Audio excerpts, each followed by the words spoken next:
Hello and welcome to another video. In today's video we're going to be doing a bit of work on one of our newest arrivals to the workshop to get it mobile, take the shin breaker off the front and make a bit of a shopping list as to what this tractor needs to get it to where we want it to be.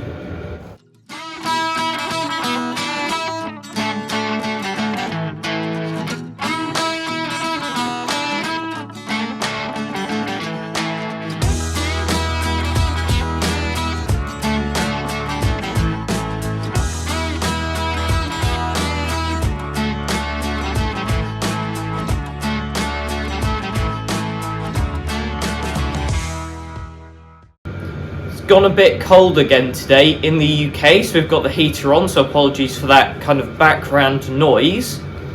But today this is a bit of a distraction from our project. However, we think it'll be very important to get this mobile, at least then we can shift this tractor around the workshop as necessary. So the first thing we will be doing today is putting this up onto our workbench so we've got a better view of everything that's going on down there. So as if by magic, in about 5 seconds it will be on the workbench. We have the tractor up on the bench now and we've noticed a couple of things. Firstly, there's this big steel block welded into the front axle on the front, and there's another one on the back in a similar place. There's also a strange line underneath the front axle. But we're not fully sure whether that means the front axle is cracked in the past or something. That's something that we'll probably find out in a bit of future investigation in this tractor when we go a bit deeper into it. Another thing is that the steering quadrant has actually turned around, so it's facing forward rather than the gear part facing the gear on the end of the steering column. So we will need to turn that around so that they both link up again, so that we can then mount this drag link which we got from the 1960 ride-a-matic parts tractor. Obviously this is a temporary borrow until we can get one of these for this tractor. Then this can go back to the parts tractor, so that's more complete. Then the other thing we've got here is our spare set of ride-a-matic front wheels that we've got some decent tyres on, and we can switch these onto here to make this mobile as well. And obviously we've still got the issue of this thing on the front, which is probably the first thing that we'll tackle. So our first steps towards doing that, we will get this jacked up a bit and put this on axle stands so we can get these bad front wheels off and move from there. The tractor is up on axle stands now, and we're going to get these front wheels off. I've got to squeeze this pin together a bit so that will actually go through the hole, and we'll start tapping it through. It does appear to be not very well lit here, so I'm not sure how well this will show on camera. That's as far as we can go with that, so I'll see if I can grip this on the other side with the pliers.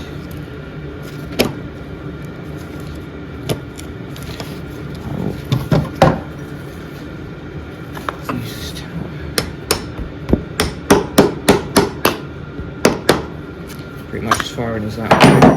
Just try to lever this out the rest of the way with the pliers. We do need to find where to get some of these pins so that when we come to redo or refurbish some of our ride-a-matics, we've got some of those to go onto the stub axles. But now we can just pull this off over all of that horrible oily stuff, which is all coming with it by the looks of it. Absolutely disgusting how much oil is on this and grease. That's the first one done, and now we will repeat that process on the other side. We have the wheels off the front now, and we had a quick clean up of these because we didn't want to put the spare wheels onto complete mess. Managed to pull part of a cat off by the looks of it, and we've actually uncovered quite a nice paint section on these stub axles, which we might be able to pull a match from for this gold, which we need for quite a few tractors now. But having cleaned all of that up, we're going to turn our attention to this mess, and we've kind of been able to get a better look at it now. By the looks of it, it's held on by 4 bolts and 2 blobs of weld. All of the bolts go through original holes, we believe, so that's good. At least they didn't drill into random places in the chassis. So the impact should make light work of these, which are actually metric bolts, 13 millimeters. Get all of these off and then break out the angle grinder for the welds. However, when we do those, we'll make sure that we're sacrificing the shin breaker, not the chassis.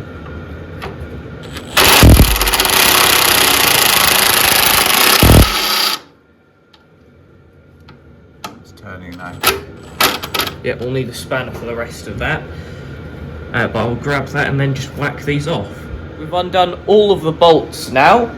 Then when it came to the welds, the cameraman took a primitive approach to this side and just hit it with the club, and that weld was pretty much broken instantly. The other side needed a bit more persuasion, so we broke out the angle grinder, sliced through that and then clubbed it, and that's moved as well. So I think it is now time that I should be able to pull this out. Definitely moving. There we are. So that is now finally off, and the front of this actually looks a bit more standard now. With the scrap metal removed, that's given us a bit of a better line of sight down the chassis there, so we can look at the quadrant, and also this rod end that is still left on here. We did have a brief clean-up, but not much of a clean-up. We have discovered that you can spin this, but you cannot spin it back onto the gear at the bottom of the steering column, which means that that quadrant is going to have to be taken off a bit or loosened, so that we can actually spin that around and push it back up onto the gear at the bottom of the steering column, which that is the bolt head there, and then the nut is on the top here, which practically is quite easy to get to, whereas for filming purposes it is very difficult to show you, so unfortunately that will probably have to be off camera. Now, just quickly looking at this rod end, seems to be in actual decent condition, so we're going to use that instead of this horrible one that's on here. Then at least one of the things from the original tractor is still with it, and we're reducing the amount of random parts that we're chucking on it just to keep it mobile. So we're going to drop the quadrant and spin it round off camera now, and we'll come back to you in just a second once we've got it all lined up again. We unbolted the quadrant and had a quick clean up of it. If we didn't already have the brackets on the tractor telling us this had a deck on it, we would know from all the oily grass that's there. So usually a tell of a tractor being used for grass cutting in its past. Now we've attached the rod onto the quadrant here, and it was originally facing like this, so we're going to spin this around, put it that way, and now lift this back up and bolt that back onto the tractor. That should mean that it is then on the gear from the steering column, so that solves that issue, and then we can bolt this back up to the stub axle parts there, and then hopefully that will sort out all of our steering linkage issues. Now again, the bolt for the quadrant isn't easily accessible or isn't easy to film. Either way, we won't be able to get you any footage of it, but we will be back once we've bolted this back on. We've done up the quadrant end now, and the last thing to do should be just to put this tie rod end in here and do this up. I think I'm going to need that there. And then once this is done up, hopefully we should have a bit of steering.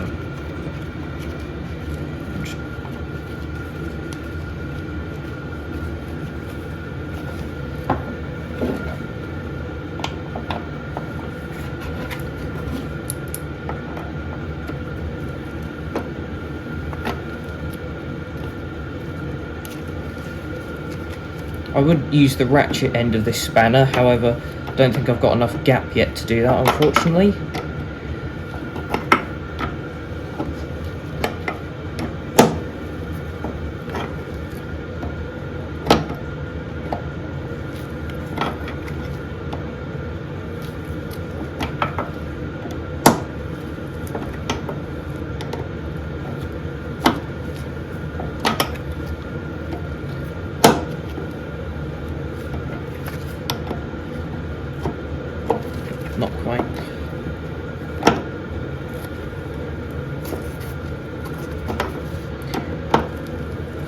Nearly there.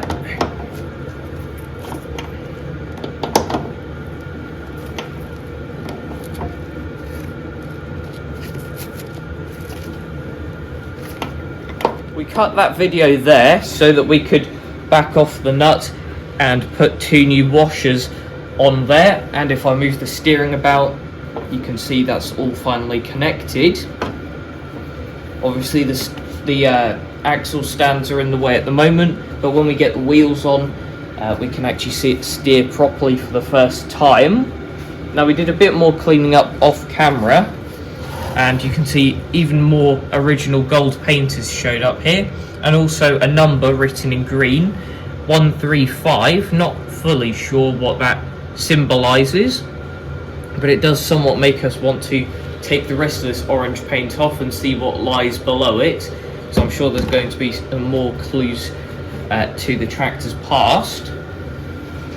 But now we can put these wheels on, which will only be on this tractor until we come to sort out the other wheels, the original wheels, because then they will probably go back on. Now we're going to reuse the original pins, and this is probably going to be quite fiddly, so we'll come back to you in a minute once we've got the pins on both sides. We have the axle stands out now, and before we drop it down, I will just sling the steering to each side. That goes to there on this side, completely the other way, and I'll just put that back to the centre to drop it down. The wheel bearings on these wheels, these spare wheels, really don't help the matter, but as I said, that's not a permanent thing, and they'll do for just moving the tractor about. So if I now lower this down, there we are.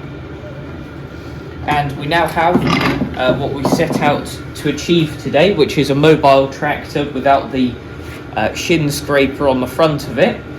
So we are now technically done with all the jobs we wanted to do. However, there was something that we wanted to just talk about quickly before the end.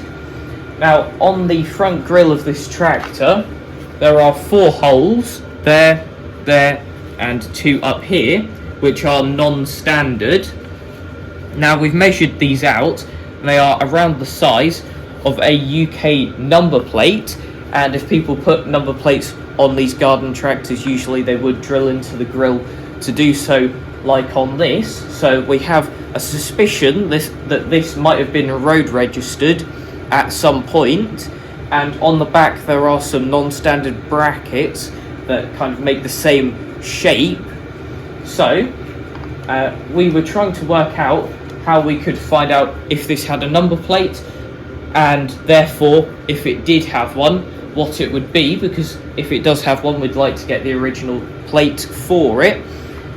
And from what we believe, believe you can't go to the licensing or the license registry place in the UK with just a serial number and ask for the registration. I think you need a serial number and the original registration number to get any information on the vehicle. I think the exception, though, is that if you are a car sales place or like a licensed garage, I believe that you are then able to kind of find out what a plate is from a chassis number, which we do have for this tractor. So if anyone in the UK is actually able to do that, or has any information around this issue, please do let us know in the comment section below, because we'd be very interested in getting the original number plate if this had one for this tractor, for in future when we take it to shows. It's a nice talking point, and it's always good to have the original plate with it if it has been road registered already. But with that, that's a good job done on some of the front axle stuff to get this mobile and getting the shin scraper off. And that is it for this video. So thanks for watching, and I'll see you in the next one. Bye.